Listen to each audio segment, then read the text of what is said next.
Jonathan Allen. He was recently cut by the Commanders as of yesterday, or was it today? Anyway, he got cut. This is a candidate for the Niners to go after. Is Jonathan? I mean, we know that he was involved in the talks for Deebo Samuel. What are the odds the Niners make a play to get Jonathan Allen on their defensive line? I think the odds they make a play are pretty high. I think, you already mentioned there was talks of a, player for player swap, but San Francisco obviously valued that 5th round pick more than acquiring Jonathan Allen and his massive contract.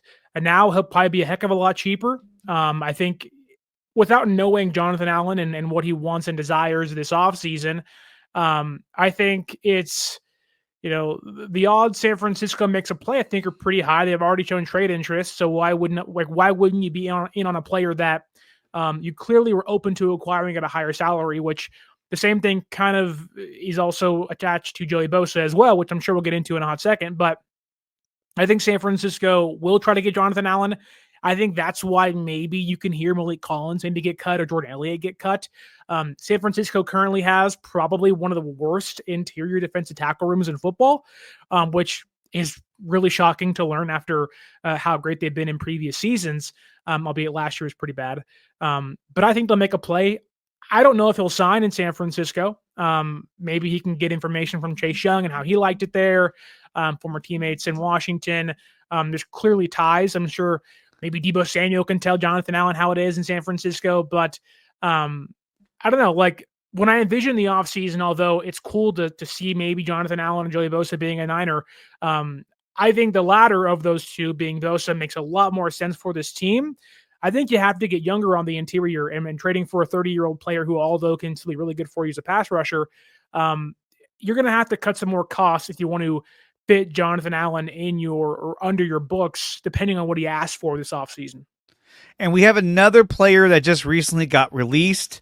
That is Harold Landry, just got released by the Titans. This is another player that the Niners could be intrigued by.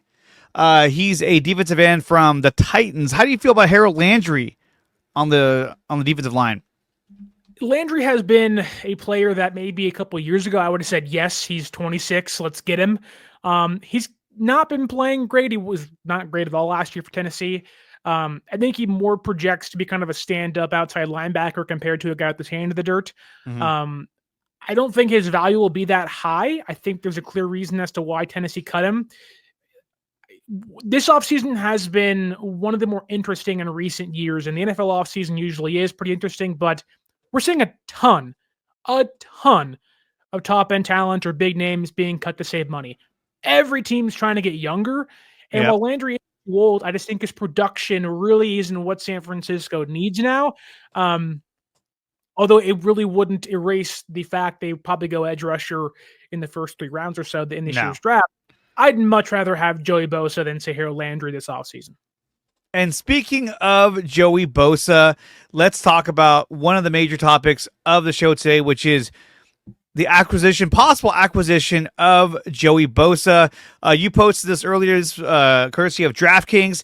The Niners have the highest odds of bringing in Joey Bosa. And to me, I think that, look, we know that he's been cut by the Chargers.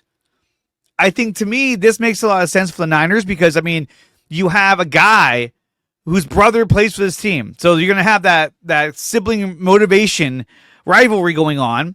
I think as a marketing standpoint, I think that this can make the Niners a lot of money selling Bosa gear because now you have the Bosa brothers together. So that's something that they can advertise, they can market, and make money off of. We know that Joey Bosa, that is really good against the run, and he's really good at setting the edge. To me, getting a guy like Joey Bosa could mean more like you're getting a guy kind of like what Cleveland Farrell did for the Niners, where he set the edge really well. He was good against the run. And so he's that role player that you play on first and second down to try and, to do what Farrell did. And I feel like after Farrell got hurt and we went into the playoffs without him, you saw a huge difference because then Chase Young was out there almost every down. And he didn't look like he could even handle that because he's just jogging around. But I think that Joey Bosa would help in terms of depth. It would help in terms of just adding talent to the defensive line. And he can even line up as an interior defensive lineman at times to help shore up that the run defense. What do you think about Joey Bosa? Do you think it's a bad idea to sign a guy like Joey Bosa, or are you all in? Like, hey, let's do it. I am all in on signing Joey Bosa, but I understand why fans are very hesitant, or maybe are a staunch hard no on Joey Bosa. He only played 44 games since 2021. It's 11 per season.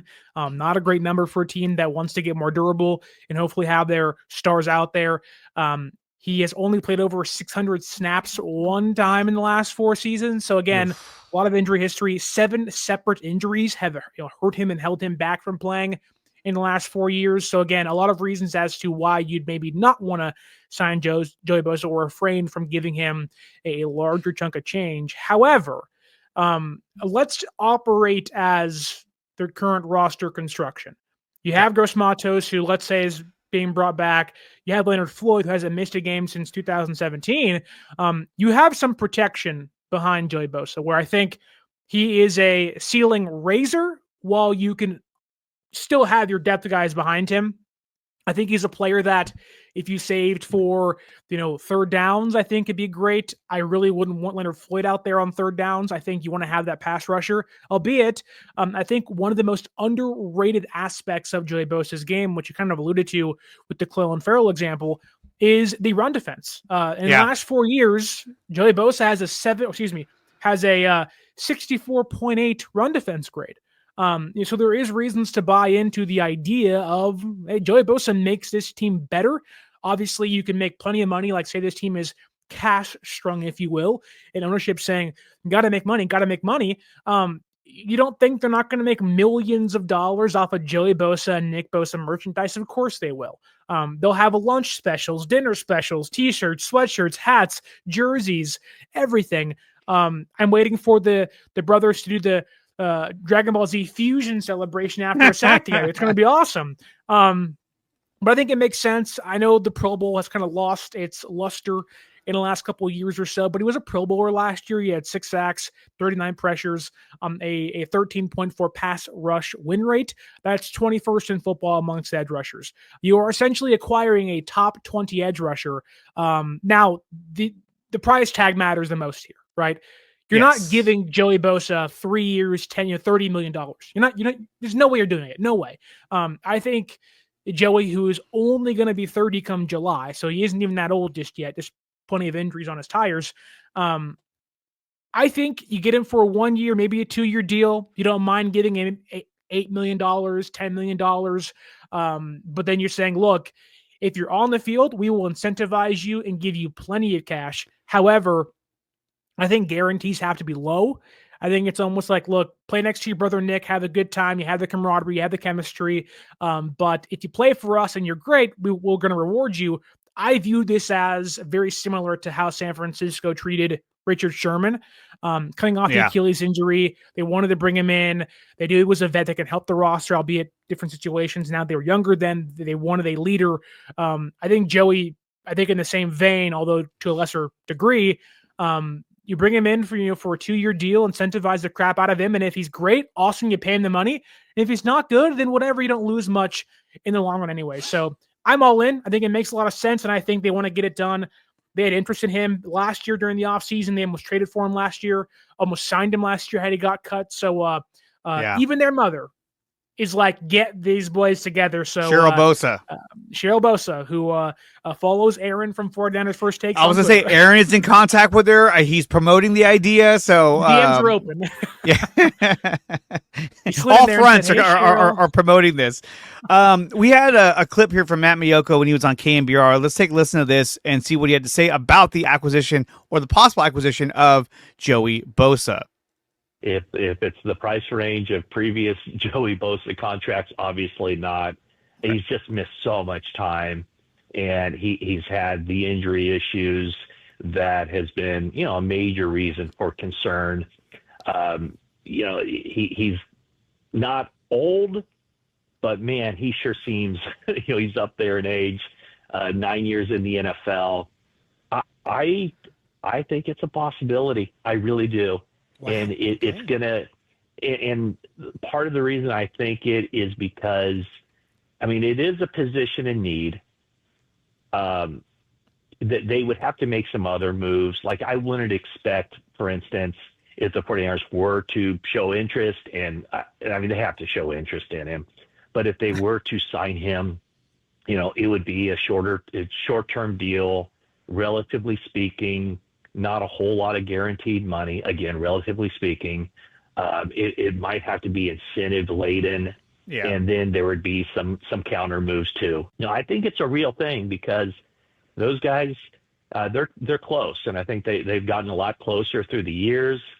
The only other time they played together was at St. Thomas Aquinas in Fort Lauderdale. I think Nick was a freshman, Joey was a senior. They never overlapped at Ohio State. This is their last chance. I think this is their last chance. We don't know how much longer Joey's going to be able to play or want to play. And here it is. It's right out there for them. So we'll see. Put it this way. Would not surprise me at all if it happens. And I almost go the other way. Like, I think I'd be mildly surprised if it didn't happen. So those are strong words. He'd be mildly surprised if it didn't happen.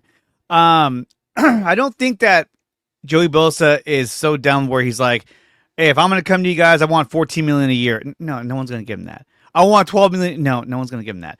The max that would go for Joey Bosa would be $10 million a year. And at that, it'd be probably a 1-year deal with an option for year 2, or at the most a 2-year deal. Because I mean, this guy's been in the league for 9 years. He's suffered a lot of injuries. His most recent one, I want to say, was a foot injury, which typically those don't get better over time. So short term, hey, let's bring you in here, team you up with Nick. Let's have some fun. Let's maybe win a Super Bowl if we can, and let's see what happens. But I think bringing in a guy like Joey Bosa still allows you to draft defensive end, defensive line in the draft heavily, knowing that you got this guy just to add depth to your defensive line. I don't see Bosa as like, okay, you bring in Joey Bosa with Nick Bosa, now we're going to dominate. I don't know that's going to happen, but it adds depth to the defensive line and it adds more skill to the defensive line, which we really need to bolster up. So I'm for this.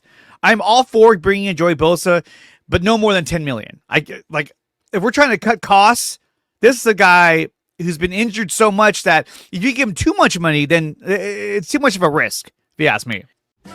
Thank you for watching this video. If you want more of this content, then check out some of these recommended videos right here on your screen. Make sure you like, share, and subscribe to the channel. And if you want to support the channel, you can do so by going to my website, which is nicotina.net, and there are memberships available under DreArea Sports.